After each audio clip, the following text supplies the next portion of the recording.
चुनावी ऐलान से पहले इस बीच कांग्रेस बीजेपी की जुबानी जंग भी काफी तेज हो चुकी है, रफ्तार पकड़ चुकी है।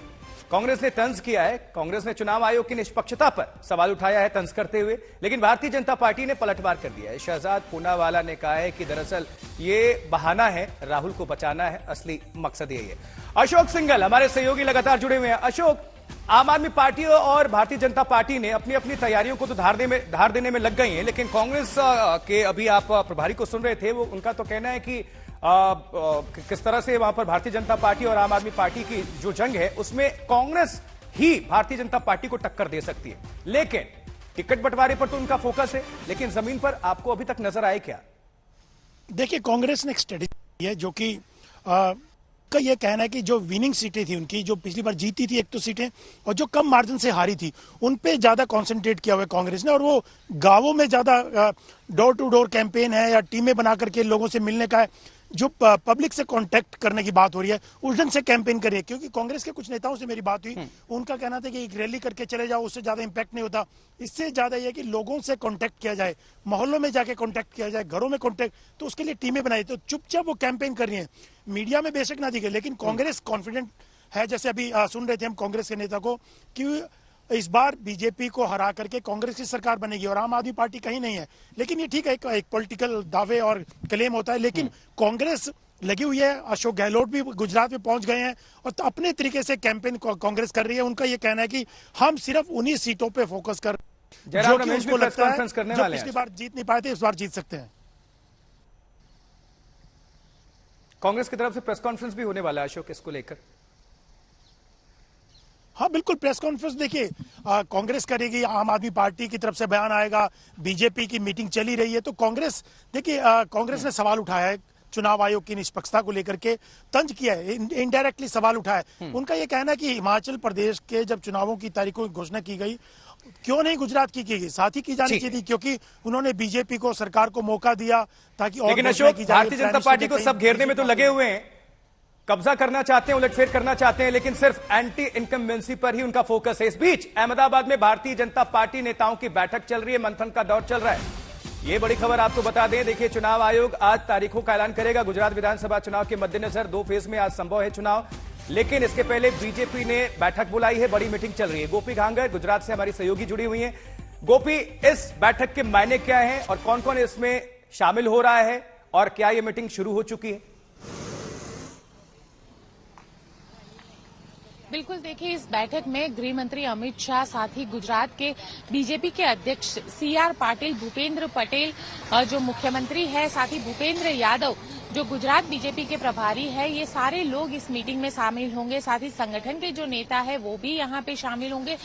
नेताओं का यहाँ पे आने का जो दौर है वो लगातार जारी है। हालांकि अमित शाह जो है वो अब कुछ ही देर में पहुंचेंगे और जो मीटिंग है, फिलहाल यही बताया जा रहा है कि इनिशियल जो मीटिंग है वो शुरू हो चुकी है, अमित शाह यहाँ पे पहुंचेंगे। लेकिन सबसे बड़ी बात यह है कि 27 साल की जो गुजरात में बीजेपी यहाँ पे शासन में है, एंटी इनकम्बेंसी है वैसे में, तो उसे किस तरीके से बीजेपी उसका किस तरीके से हल निकाले, क्योंकि कहीं ना कहीं ये भी एक माना जा रहा है कि अगर 27 साल की एंटी इनकम्बेंसी और वैसे में जो विधायक है, करीब 3 टर्म से जो विधायक लगातार जीतते आए हैं, उनके खिलाफ का जो एंटी इनकम्बेंसी है, तो ऐसी लेकिन गोपी, एक बड़ा सवाल ये है, चुनौती है कि भारतीय जनता पार्टी को पटखनी तो देना चाहते हैं आम आदमी पार्टी और कांग्रेस, लेकिन एंटी इनकम्बेंसी के भरोसे ही वो बैठे हुए हैं, उनके पास और कोई रास्ता नहीं है। क्या अभी मोरबी हादसा हुआ, इतना बड़ा हादसा हुआ, क्या ये पार्टियां, उनके नेता वहां पर पीड़ितों से मुलाकात करने पहुंचे? प्रधानमंत्री नरेंद्र मोदी तो पहुंच गए। बिल्कुल, देखिए, सारे नेता जो है, अशोक गहलोत वहां पे पहुंचे थे पीड़ितों से मिलने के लिए।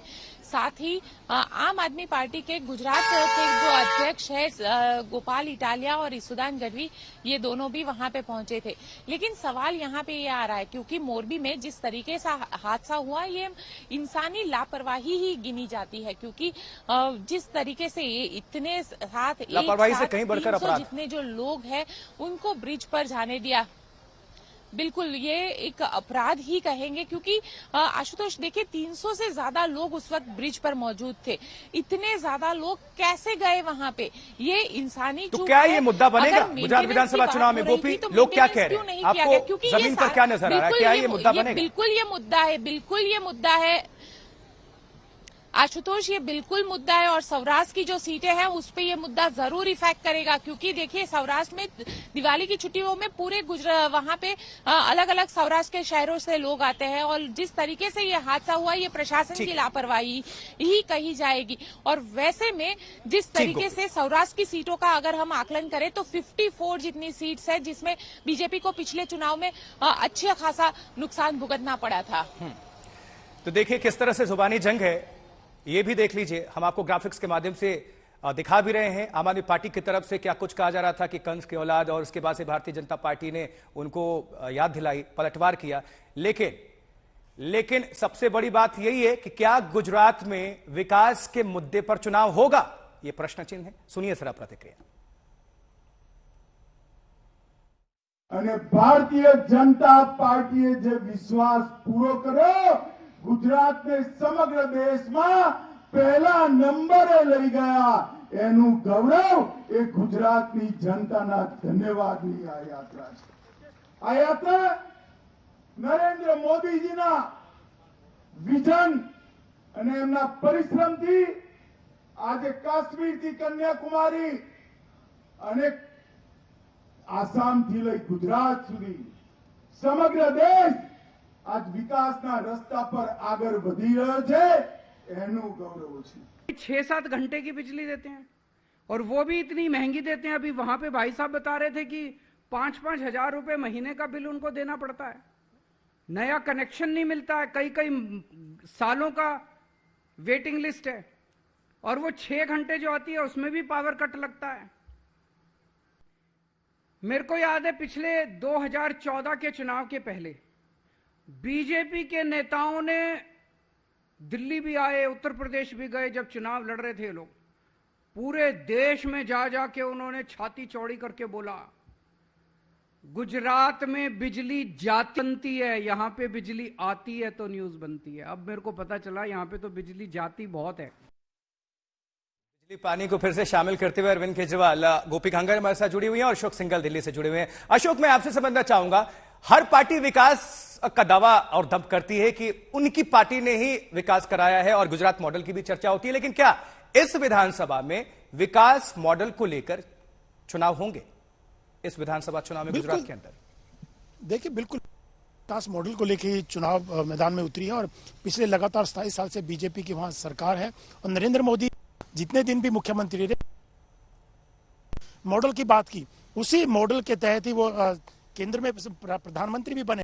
बीजेपी हमेशा से, बाकी मुद्दे तो रहते हैं, ऐसा नहीं सिर्फ विकास मुद्दा रहता है, किसी भी प्रदेश का चुनाव हो, देश का चुनाव हो, विकास के बाकी मुद्दे भी रहते हैं, कई तरह के समय करते रहते हैं। और आप देखिए टिकट भी जो बांटे जाते हैं वो भी कास्ट इक्वेशंस, तमाम फैक्टर्स काम करते हैं, रीजनल इक्वेशंस हैं, कास्ट इक्वेशंस हैं, तो तमाम चीजों को देखते हुए तो एक मुद्दा चुनाव में पिछले हर चुनाव से इस बार का चुनाव भारतीय जनता पार्टी के लिए कितना चैलेंज वाला है, पहले और अब में कितनी चुनौती बढ़ी?